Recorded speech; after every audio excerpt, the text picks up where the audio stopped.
এই অগ্নিকুণ্ডলী ঢাকার হযরত শাহজালাল আন্তর্জাতিক বিমানবন্দরের কার্গো ভিলেজ এলাকার, যা মুহূর্তে অন্ধকারাচ্ছন্ন করে দিয়েছে ঢাকার আকাশকে, ম্লান করেছে হাজারো মানুষের মুখাবয়বকেও।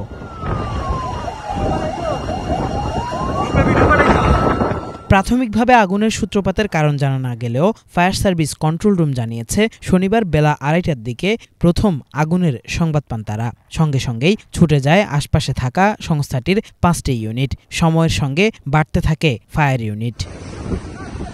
শেষ খবর পাওয়া পর্যন্ত ঢাকা শহরে কাজ করা ফায়ার সার্ভিসের ৩৬টি ইউনিট গিয়েছে এই আগুন নিয়ন্ত্রণে। কিন্তু আগুনের ভয়াবহতা এত বেশি যে মিলছে না কোনো কুলকিনারাই।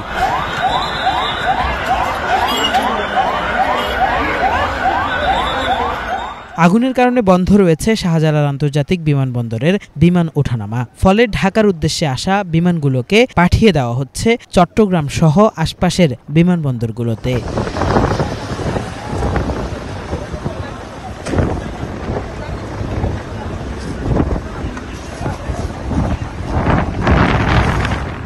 কিফায়েত শাকিল, বাংলা ভিশন, ঢাকা।